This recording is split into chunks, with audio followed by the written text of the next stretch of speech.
নমস্কার বন্ধুরা, আপনারা দেখছেন তৃষার পাকশালা। তৃষার পাকশালাতে আজকে আপনারা একটা মৌরলা মাছের তরকারি দেখাচ্ছি। এটি একটি বাঙালির খাবার। তো আপনারা ইউটিউবে সার্চ করলে এটা অনেক পাবেন, কিন্তু কাঁচা মৌরলা মাছ কিভাবে আমরা করছি, লাস্টে কিভাবে কি করছি সেটা একবার শেষ পর্যন্ত দেখবেন। তৃষার পাকশালাকে সাবস্ক্রাইব করতে ভুলবেন না।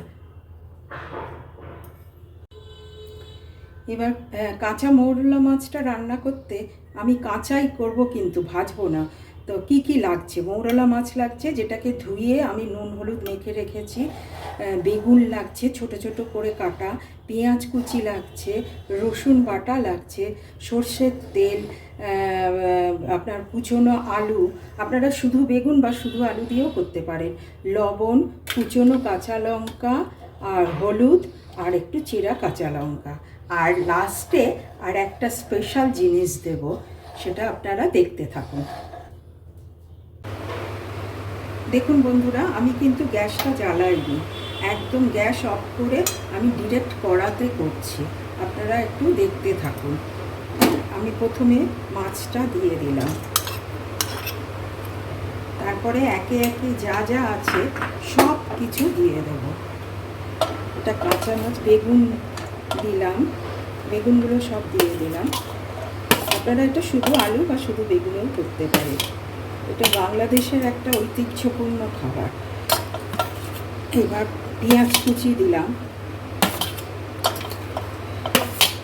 রসুন বাটা দিলাম, আলু কুচিগুলো সব দিয়ে দিলাম, কাঁচা লঙ্কা কুচি, কাঁচা লঙ্কা চেরা দিলাম। এবার সর্ষের তেল,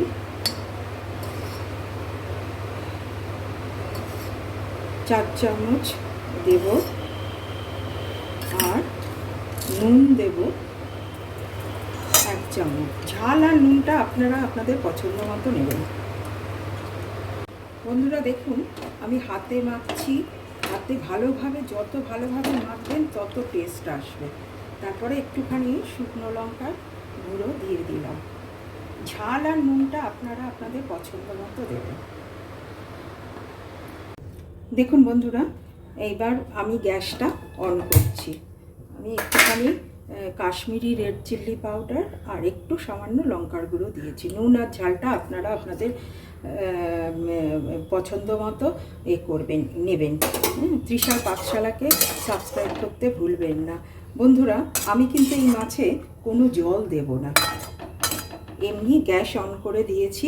এবার চাপা দিয়ে দেব। এটা ফিরে আসছি মিনিট 15 পরে।